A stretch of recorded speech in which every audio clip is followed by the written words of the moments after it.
আমরা আজকে দণ্ডবিধির সবথেকে জটিল যে চ্যাপ্টার বা কঠিনও বলা চলে সেই চ্যাপ্টারটা শুরু করব। অপরাধের সহায়তা বা উপসহায়তা বা এবেটমেন্ট বা প্ররোচনা, যেটাই আপনারা বলেন না কেন এটাকে। এখন এই এবেটমেন্টকে অপরাধের সহায়তা, উপসহায়তা বা প্ররোচনা, এই তিনটা কথাই বলা হয়। এখন যদি কোনো ব্যক্তি অন্য কোনো ব্যক্তিকে কোনো অপরাধ করার জন্য যদি প্ররোচনা দিয়ে থাকে, ষড়যন্ত্র দিয়ে থাকে, কোনো কাজ করা বা করা থেকে বিরত থাকার মাধ্যমে, বা কোনো কাজ করা বা করা হতে বিরত থাকার জন্য যদি কোনো সাহায্য করে থাকে, তাহলে সেটাকে বলা হচ্ছে আপনার অপরাধের সহায়তা, প্ররোচনা বা উপসহায়তা। এখন দেখেন যে 107 ধারাতে বলা হচ্ছে যে অপরাধের সহায়তা প্রদান বা উপসহায়তা। এই প্ররোচনা হইতে পারে তিনটা ভাবে, ঠিক আছে? তিনভাবে প্ররোচনা হইতে পারে। এখন এই যে 107 ধারায় যে বিষয়গুলো বলা আছে, তিনটা যে গ্রাউন্ড, এই তিনটা গ্রাউন্ড আপনারা খুব মনোযোগ সহকারে এই তিনটা কথা শুনবেন এবং পড়বেন। এই তিনটা গ্রাউন্ড আপনাদের মুখস্থ রাখতে হবে, ঠিক আছে? 1 নম্বর হলো যে আপনার কোনো ব্যক্তি কর্তৃক অন্য কোনো ব্যক্তিকে প্ররোচনার মাধ্যমে কি হইতে পারে? অপসহায়তা হইতে পারে প্ররোচনার মাধ্যমে। এই কোনো ব্যক্তি অন্য কোনো ব্যক্তিকে যদি কি করে? প্ররোচনা দান করে।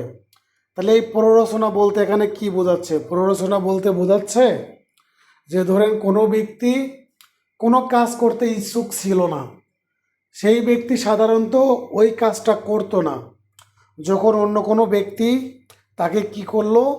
ইন্টিগ্রেশন দিল বা ইন্টিগ্রেটেড করলো, বা আপনার কোনো একটা কাজ করার জন্য উদ্বৃত করলো বা প্ররোচনা দান করলো, তখন সেটা কি হবে? ওই কাজটাকে এবেটমেন্ট বলা হবে বা অপরাধের সহায়তা বা উপসহায়তা বলা হবে। তাহলে আমরা 1 নম্বর পাইলাম কি? যে প্ররোচনার মাধ্যমে। প্ররোচনার ইংরেজিটা মনে রাখবেন, ইন্টিগ্রেশন বা ইন্টিগ্রেটেড। আর এই উপসহায়তার ইংরেজিটা এবেটমেন্ট। এবেটমেন্ট যে বানানটা, এইটা আপনারা ইংরেজি বানানটা অবশ্যই মনে রাখবেন, ABET, এই এবেটমেন্ট মানে আপনার অপরাধের উপসহায়তা।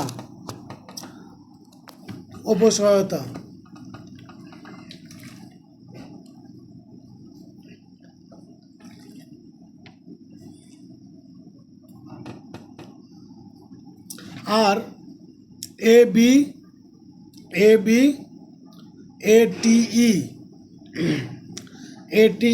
এই এবেট মানে এটা মানে আপনার মামলা কি করা? মামলা বাতিল হওয়া। তাহলে এই যে দুইটা কথা আমি বললাম, এই দুইটা কথা আপনারা ইংরেজিটা মনে রাখবেন। এটা কোন এবেটমেন্ট কথা বলা হচ্ছে? যেমন ধরেন যেই ব্যক্তি আসামি সেই ব্যক্তি যদি মারা যায়, কোনো ব্যক্তি ধরেন চুরি করেছে, চুরি করার পরে তার বিরুদ্ধে মামলা হওয়ার পরে সেই ব্যক্তি যদি মারা গেলে কি হবে? এবেটমেন্ট হয়ে যাবে, মামলা বাতিল হয়ে যাবে। এই এবেটমেন্ট আর এবেটমেন্ট, এই দুইটার মধ্যে ইংরেজি, এই দুইটা একটু আপনারা ইংরেজিটা মনে রাখবেন, একটু পার্থক্য করে পড়বেন। হ্যাঁ, তাহলে আমাদের পড়ার মূল বিষয় এখন হলো যে এবেটমেন্ট, ABETMENT, এই এবেটমেন্ট মানে অপরাধের সহায়তা করা। তাহলে আমরা 1 নম্বর পয়েন্টে কি পেয়েছি? 1 নম্বর পয়েন্টে পেয়েছি যে ইনস্টিগেশন মানে প্ররোচনার মাধ্যমে কি হইতে পারে? অ্যাবেটমেন্ট হইতে পারে। 2 নম্বরটা দেখেন, ষড়যন্ত্র, কনস্পাইরেসির মাধ্যমে কি হইতে পারে? অপরাধের সহায়তা বা অ্যাবেটমেন্ট হইতে পারে। 2 বা ততোধিক ব্যক্তি যখন আপনার কোনো অপরাধমূলক কাজ করার জন্য ষড়যন্ত্র করে, ঠিক আছে, ষড়যন্ত্র করে, সেটাকে কি বলা হচ্ছে? আপনার ওটাকে ষড়যন্ত্রই বলা হচ্ছে। সেক্ষেত্রে এই ষড়যন্ত্রের মাধ্যমে কি হইতে পারে? অ্যাবেটমেন্ট হইতে পারে। 3 নম্বর দেখেন, কোনো কাজ করা বা কার্য হতে বিরত থাকার মাধ্যমে। এখন দেখেন, আমরা ধারা 40-এ পড়েছিলাম অফেন্স কাকে বলে। এই অফেন্সের মধ্যে আমরা পড়েছিলাম যে কোনো কাজ করা বা করা থেকে বিরত থাকা, কোনো কাজ করা বা কার্য থেকে বিরত থাকা কি, যেটা শাস্তিযোগ্য সেটা হলো অপরাধ। তাহলে দেখেন, কোনো কাজ করার জন্য কোনো ব্যক্তিকে উস্কায়ে দেওয়া বা উস্কানি দেওয়া এবং কোনো কাজ করা থেকে উস্কানি দেওয়া বা উস্কায়ে দেওয়া, এটাও কি হচ্ছে? আপনার এই অ্যাবেটমেন্টের অন্তর্গত হচ্ছে। তাহলে আমরা দেখলাম যে 3 ভাবে কি হইতে পারে? অ্যাবেটমেন্ট হইতে পারে। কয়ভাবে হইতে পারে? 3 ভাবে হইতে পারে। এখন তাহলে 1 নম্বরটা আসলো কি?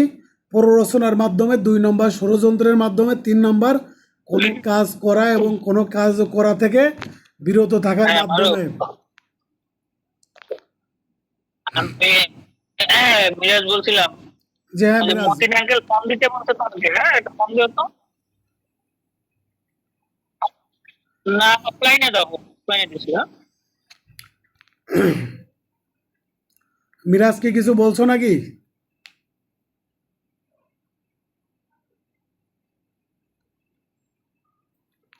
না ভাই, হ্যাঁ, আমরা পুরো কন্টিনিউ করি। এখন দেখেন, আমরা 3 ভাবে পাইলাম। 1 নম্বরটা আপনার প্ররোচনার মাধ্যমে, 2 নম্বরটা ষড়যন্ত্রের মাধ্যমে, 3 নম্বরটা কোনো কার্য করা এবং করা থেকে বিরত থাকার মাধ্যমে। এই 3 ভাবে কি হইতে পারে? অপরাধের সহায়তা হইতে পারে বা অ্যাবেটমেন্ট হইতে পারে। এখন দেখেন যে প্ররোচনার মাধ্যমে কোনো ব্যক্তি অন্য কোনো ব্যক্তিকে যদি কোনো কাজ করার জন্য উদ্ধৃত করে, যেমন ধরেন যে শিলাকে বলা হইল যে আপনি শারমিনদের বাসায় গিয়ে আগুন ধরায় দেবেন, এবং আপনি যদি আগুন ধরায় দেন তাহলে আপনাকে পুরস্কৃত করা হবে। বা শারমিন আপনার নামে একটা কুৎসার ওঠাইছে, এই কুৎসার ওঠাইছে, তার উপযুক্ত শাস্তি প্রয়োজন, এই কথা বলার মাধ্যমে আপনি তাকে উস্কায়ে দিলেন। তারপরে শিলা বলতেছে কিভাবে তাকে শাস্তি দেওয়া যায়। তখন এই যে ব্যক্তি আপনার উস্কানি দিছে, ঠিক আছে, মিম ধরেন উস্কায়ে দিছে কাকে? শিলাকে। আর শিলা আগুন ধরাবে কাকে? শারমিনদের বাসায়। তখন সে মিম বলতেছে যে আপনি তাহলে ওকে শায়েস্তা করার জন্য ওর বাসায় গিয়ে আগুন ধরায় দেন। তাহলে এই যে মিম কর্তৃক শিলাকে উস্কায়ে দেওয়া আর শারমিনদের বাসায় গিয়ে আগুন ধরায় দেওয়া, এটা কিসের শামিল হবে? অ্যাবেটমেন্টের শামিল হবে। ঠিক আছে, এটা কি হবে? অ্যাবেটমেন্ট বলে গণ্য হবে। আর এই ক্ষেত্রে মিমের কি হবে? এই প্ররোচনার জন্য যে শাস্তির বিধান আছে সেই শাস্তি পাবে কে? মিম পাবে। এখন দেখেন, এটা আপনার এই যে গ্রাম অঞ্চলে বিভিন্ন রকমের যে কুটলামি যে কথা বলে না, মহিলারা আপনার একের কথা অন্যের কাছে যে কুটলামি করে, এটা কিন্তু তার অন্তর্গত হবে না। এটাতে অবশ্যই কি হইতে হবে? এই প্ররোচনার মাধ্যমে কোনো ব্যক্তি কি করতে হবে? কাউকে এরকমের কোনো কার্য করার জন্য বা এরকমের কোনো কিছু সংগঠন করার জন্য বলবে, যে এটা অবশ্যই কী হবে? অপরাধমূলক হইতে হবে, যেটা শাস্তিমূলক হইতে হবে। তারপরে দেখেন অ্যাবেটর, 8 ধারাতে বলতেছে অ্যাবেটর কাকে বলে? মানে প্ররোচনা দানকারী কাকে বলে? প্ররোচনা দানকারী। এখন যে ব্যক্তি অন্য ব্যক্তিকে কি করতেছে? আপনার প্ররোচনা দিচ্ছে, যে ব্যক্তি দিচ্ছে সে হলো কি? অ্যাবেটর। সেই ব্যক্তি হচ্ছে এবেটর। এখন দেখেন এই এবেটরের ক্ষেত্রে 5টা ব্যাখ্যার কথা বলা আছে, 5টা ব্যাখ্যার কথা বলা হচ্ছে। এখন এই এবেটর কাকে বলে এটা তো আমি বললাম। এখন দেখেন আপনারা সহজ ভাষায় বুঝবেন, খুবই সহজ ভাষায় বুঝে নেবেন, বোঝার পরে আপনারা নিজের মতো করে পড়ার চেষ্টা করবেন। কোনো সময় আপনারা ওই বইয়ের ভাষাকে কোট করতে হবে এরকমের কোনো বিষয় না। আপনারা যখন পড়বেন, পড়ার পরে একটা সেকশন নিজের মতো করে বলার এবং লেখার কোয়ালিটি অর্জন করবেন। এখন ধরেন যে ব্যক্তি আপনার প্ররোচনা দিবে, যে ব্যক্তি প্ররোচনা দিবে তাকে কি বলা হচ্ছে? এবেটর বলা হচ্ছে, এবেটর বলা হচ্ছে।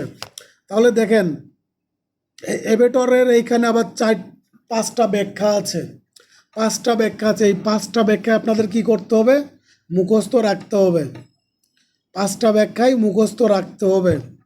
এখন দেখেন 1 নম্বর ব্যাখ্যা, 1 নম্বর ব্যাখ্যায় বলতেছে কোনো কার্যবিরতি যদিও সেটি করতে তিনি আইনগতভাবে বাধ্য নয় এবং বেআইনিভাবে বিরত থাকলে। ধরেন এই যে লক্ষ্মণ ভাই শিলাকে কি করলো? প্ররোচনা দিল, প্ররোচনা দিল। তো এখন প্ররোচনা অনুযায়ী শিলা কার্যটা করলো না। যদি শিলা যদি সেই কাজ নাও করে, তাহলে এই যে লক্ষ্মণ ভাই কি করলো? প্ররোচনা দিল। সেই ক্ষেত্রে লক্ষ্মণ ভাই প্ররোচনার জন্য কি হবে? দায়ী হবে এবং তার এই প্ররোচনার জন্য তার শাস্তি পেতে হবে। তাহলে দেখেন 1 নম্বর ব্যাখ্যাতে আমরা পেয়ে গেলাম কি? যে ব্যক্তি প্ররোচনা দান করে এবং যাকে প্ররোচনা দিয়ে থাকে সেই ব্যক্তি সেই কাজ যদি করতে না চায়, যদি নাও করে, তাহলেও কি হবে? যে প্ররোচনা দিয়েছে সেই ব্যক্তি কি হবে? প্ররোচনা দেওয়ার জন্য শাস্তি পেতে হবে তাকে। তাহলে আমাদের 1 নম্বর ব্যাখ্যাতে পাইলাম যাকে প্ররোচনা দেওয়া হলো সেই ব্যক্তি সেই কাজটা যদি নাও করে থাকে, তাহলেও কি হবে? যে প্ররোচনা দিয়েছে সে প্ররোচনা দেওয়ার জন্য শাস্তি পাবে। ঠিক আছে, 2 নম্বর ব্যাখ্যাতে চলে যান, 2 নম্বর ব্যাখ্যাতে চলে যান। 2 নম্বর ব্যাখ্যাতে বলতেছে যে যাকে প্ররোচনা দেওয়া হইল সেই ব্যক্তি যদি কাজটা করতে বিরত থাকে, ঠিক আছে। আর 1 নম্বরে আপনার যদি সেই কাজটা করতে যদি বিরত থাকে, তাহলে সেটা কি হবে? প্ররোচনার জন্য যে প্ররোচনা দিবে যে শাস্তি পাবে। এখন দেখেন 2 নম্বরটা দেখেন, যে ব্যক্তিকে প্ররোচনা দেওয়া হইলো সেই ব্যক্তি যদি সেই কাজ করতে যদি অক্ষম হয়, যেমন ধরেন কোনো পাগল ব্যক্তিকে যদি কোনো ব্যক্তি যদি প্ররোচনা দিয়ে থাকে এবং ওই ব্যক্তি যদি ওই কাজটা করতে যদি অক্ষম হয়, তাহলেও কি হবে? সেই পাগল ব্যক্তিকে প্ররোচনা দান করার জন্য যে প্ররোচনা দিয়েছে সে কি হবে? প্ররোচনা দান করার জন্য শাস্তি পাবে। এখন দেখেন আমরা 1 নম্বর পাইলাম, যাকে প্ররোচনা দেওয়া হলো সে ব্যক্তি যদি কার্য করা থেকে বিরত থাকে, 1 নম্বর চলে গেল, তাহলেও যে প্ররোচনা দিয়েছে সে শাস্তি পাবে। 2 নম্বর দেখেন যাকে প্ররোচনা দিয়েছে সেই ব্যক্তি যদি ওই কার্য করতে যদি অক্ষম হয়, যদি অক্ষম হয়, তাহলেও কি হবে? যে ব্যক্তি প্ররোচনা দিয়েছে সেই ব্যক্তি কি হবে? প্ররোচনা দান করার জন্য শাস্তি পাবে। তাহলে আমরা এখানে 2টা পয়েন্ট এখন পর্যন্ত পাইলাম। একটা হলো যে যদি সেই ব্যক্তি কার্য করা থেকে বিরত থাকে, প্ররোচনা অনুযায়ী কার্য করা থেকে বিরত থাকে, এবং সেই ব্যক্তি যাকে প্ররোচনা দিয়েছে সেই ব্যক্তি যদি ওই কাজ করতে অক্ষম হয়, যেমন শিশু, তারপরে আপনার অতি বৃদ্ধ, বা যদি পাগল হয়, বা আপনার এরকমের কোনো ব্যক্তি যাকে যে প্ররোচনা দিয়েছে তাকে ওই ধরনের অপরাধ করার জন্য বা ওই ধরনের অপরাধ করার কোনো সক্ষমতা নাই, তাহলেও কি হবে? সেই ব্যক্তি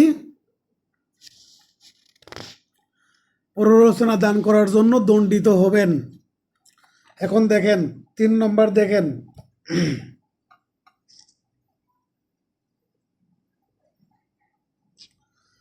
অপরাধ সংগঠনের জন্য কাউকে প্ররোচনা দেওয়ার জন্য প্ররোচিত করাও অপরাধ হিসেবে গণ্য হইবে। এখন দেখেন লক্ষ্মণ ভাই প্ররোচনা দিল শিলাকে এবং শিলা প্ররোচনা দিল আপনার রুহুলকে, রুহুল প্ররোচনা দিল শারমিনকে, শারমিন প্ররোচনা দিল মুক্তাকে। এখন দেখেন এই যে শারমিন লোকমান ভাই করলো, প্ররোচনা দিল শিলাকে, শিলা দিল রুহুলকে, রুহুল দিল শারমিনকে, শারমিন দিল মুক্তাকে কাজ করার জন্য। এই যে সিকোয়েন্স অনুযায়ী প্ররোচনা চলতে আছে, এই যে ধরেন এই ধরনের সিকোয়েন্স প্ররোচনার ক্ষেত্রেও যে যে ব্যক্তি প্ররোচনা দিবে সেই সেই ব্যক্তি কী হবে, এই প্ররোচনা দান করার জন্য দণ্ডিত হবেন, প্ররোচনা দান করার জন্য দণ্ডিত হবেন। ঠিক আছে?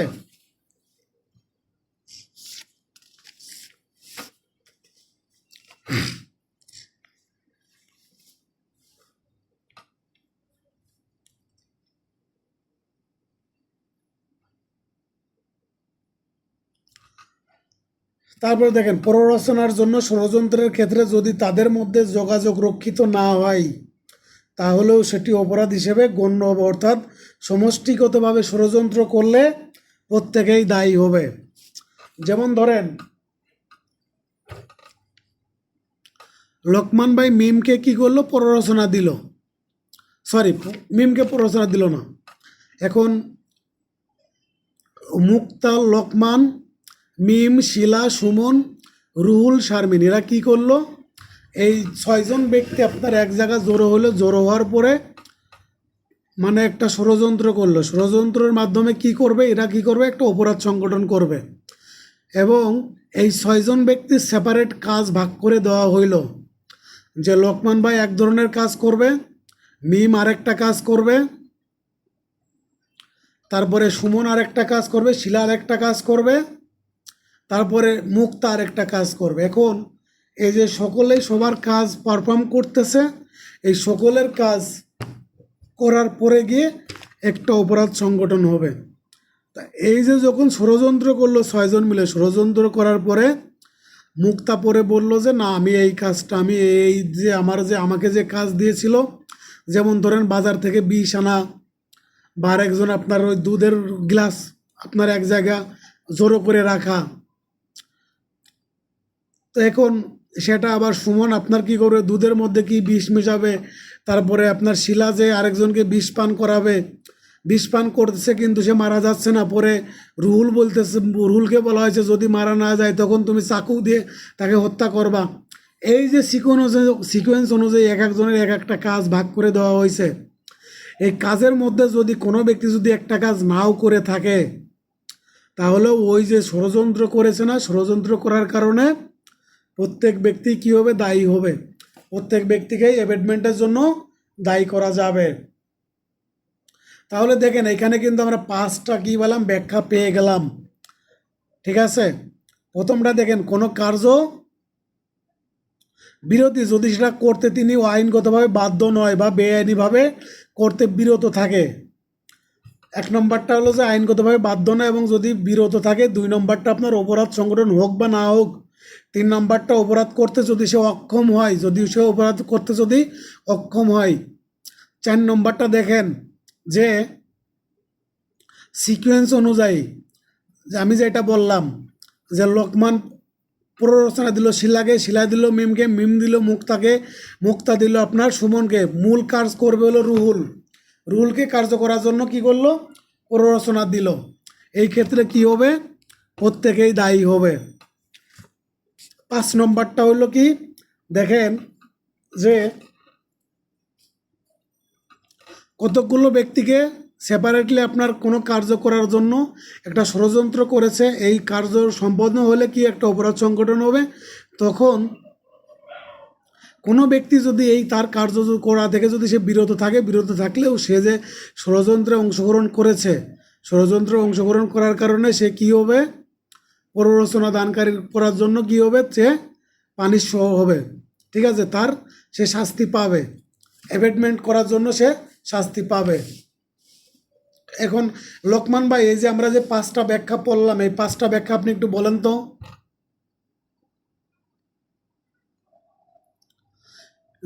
যে 5টা ব্যাখ্যা আমরা এখন পড়লাম, এই 5টা ব্যাখ্যা আপনার প্ররোচনা দানকারী কাকে বলে, প্ররোচনা দানকারী কাকে বলে?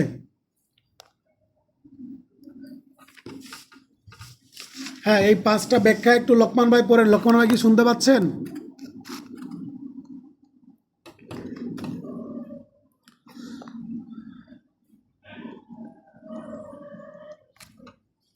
লোকমান ভাই মনে হয় শুনতে জি পাচ্ছেন। স্যার। হ্যাঁ হ্যাঁ ভাই, এই যে জি, আমার একটু নেট সমস্যার কারণে শুনতে পাচ্ছি, কিন্তু অস্পষ্ট হবে। আচ্ছা স্যার। হ্যাঁ প্ররোচনা দানকারী হচ্ছেন সেই ব্যক্তি যিনি প্ররোচনা দানকারী হচ্ছে সেই ব্যক্তি যিনি প্ররোচনা দান করেন কাউকে, তাকে প্ররোচনা দানকারী বলা হয়। জি। আর যে যে প্ররোচনা কয়ভাবে হইতে পারে? প্ররোচনা 5 ভাবে হতে পারে। 3 ভাবে হইতে পারে। 107 ধারাতে পড়েছি আমরা, 3 ভাবে হইতে পারে। একটা সাধারণত আছে, প্ররোচনা হতে পারে 3 ভাবে। প্ররোচনা হতে পারে 3 ভাবে। একটি হচ্ছে প্ররোচনার মাধ্যমে, অপরটি হচ্ছে ষড়যন্ত্রের মাধ্যমে, আর 3 নাম্বারটি হচ্ছে কোনো কাজ করতে বাধ্য করা বা কোনো কাজ হতে বিরত রাখার মাধ্যমে। জি জি। আর এখানে আমরা 5টা ব্যাখ্যা পড়েছি, 108 ধারাতে 5টা ব্যাখ্যা পড়েছি যে প্ররোচনা দানকারী কাকে বলে। প্ররোচনা দানকারী বলতে বোঝাচ্ছে যে ওপর কোনো ব্যক্তিকে কি করবে, কোনো কার্য করার জন্য কি করে প্ররোচনা দিবে। তার মানে এক কথায় আমরা বলতে পারি যে ব্যক্তি প্ররোচনা দেয় তাকে বলা হয় কি প্ররোচনা দানকারী। প্ররোচনা এখন দানকারী, জি। কোন কোন ক্ষেত্রে প্ররোচনা হইতে পারে, কোন কোন ক্ষেত্রে বা কোন কোন ক্ষেত্রে প্ররোচনা দানকারী আপনার কি হবে, শাস্তি পাবে।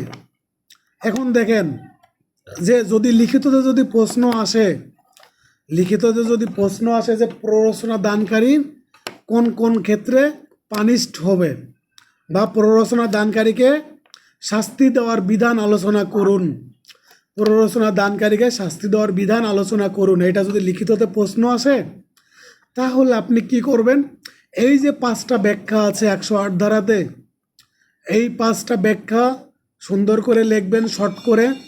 যেমন আমি বললাম যে কোনো বেআইনি কোনো প্ররোচনা যদি দেওয়া হয়, যদি সেই ব্যক্তি আইনগতভাবে কোনো কার্য করা থেকে কী হয় বাধ্য নয় এবং সে কাজটা করা থেকে যদি বিরত থাকে। তারপরে দেখেন 2 নম্বরটা কোনো কার্য সংগঠন হোক বা না হোক, 2 নম্বর চলে গেল। 3 নম্বর কোনো যদি প্ররোচনা দিয়েছে সেই ব্যক্তি কোনো সেই কাজটা করে নাই, তাহলে সেই কার্যটি সংগঠন হোক বা না হোক, ঠিক আছে, 3 নম্বর চলে গেল। আর 4 নম্বরে বলতেছে কোনো সিকোয়েন্স অনুযায়ী, যেমন বললাম যে লোকমান ভাই আপনার প্ররোচনা দিল মিমকে, মিম দিল সুমনকে, সুমন দিল শিলাকে, শিলা দিল উমুক্তাকে।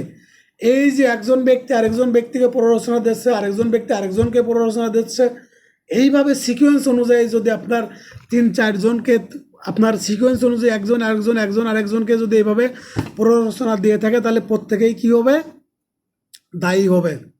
তারপরে দেখেন 5 নম্বরটা হলো কি কোনো ষড়যন্ত্রের মাধ্যমে, কোনো ষড়যন্ত্রের ক্ষেত্রে 4-5 জন ব্যক্তি ষড়যন্ত্র করলো, ষড়যন্ত্র করার ক্ষেত্রে এক একজন ব্যক্তি এক এক অংশের কাজ করবে। তো একজন ব্যক্তি যদি তার অংশের কাজ যদি সেই ব্যক্তি যদি না করে,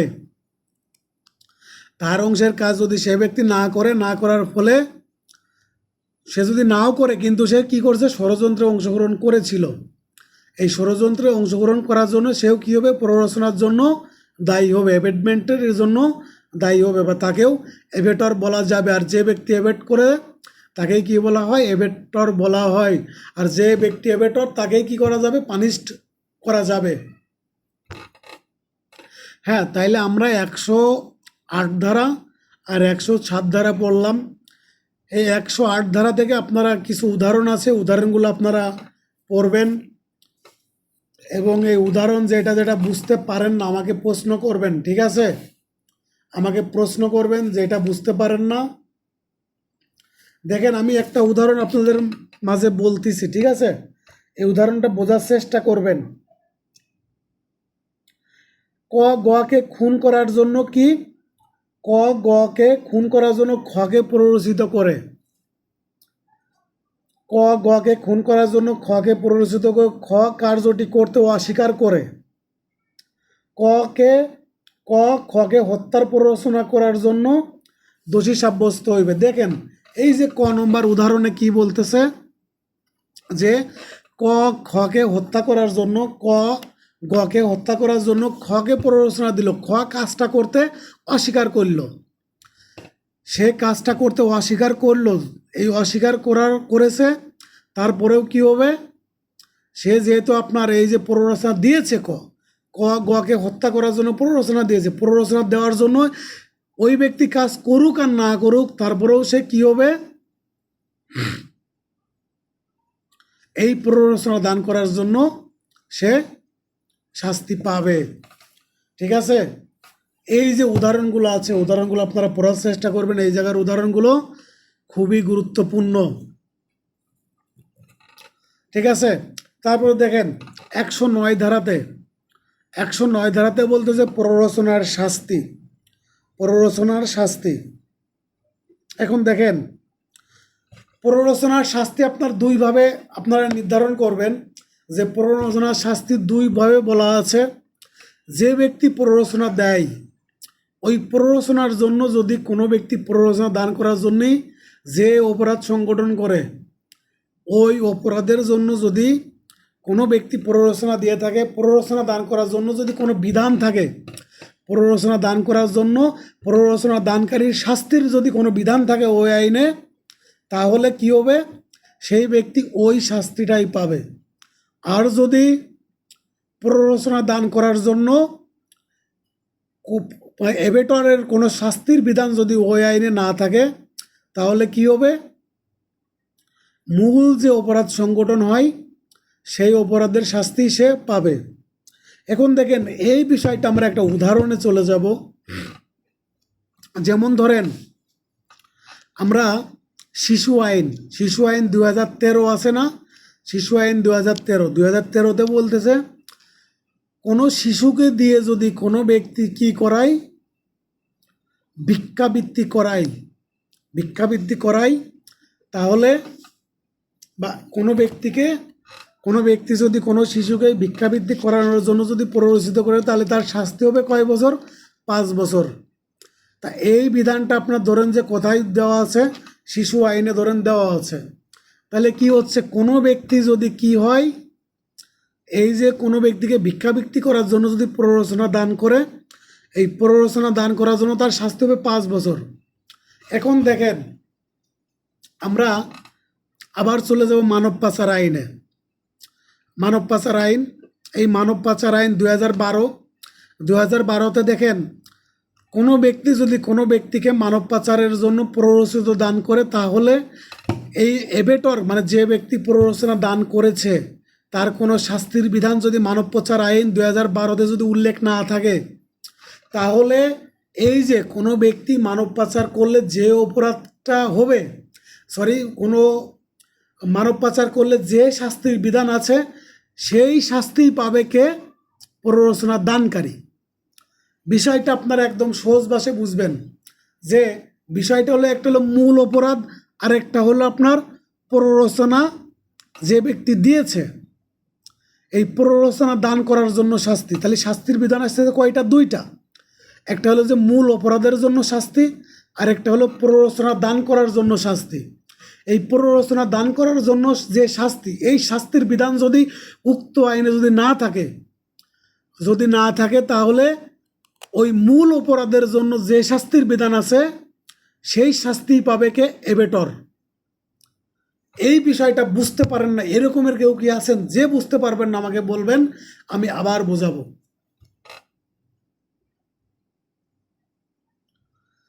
যদি কোনো ব্যক্তি বুঝতে না পারেন আমাকে ক্লিয়ারলি বারবার প্রশ্ন করবেন, আমি বারবার বোঝাবো। যে বুঝতে পারেন না স্যার এই বিষয়টা আরেকবার একটু বুঝিয়ে বলবেন দয়া করে। আর কেউ? স্যার আরেকবার একটু বুঝিয়ে বলবেন স্যার। হ্যাঁ, আর কেউ?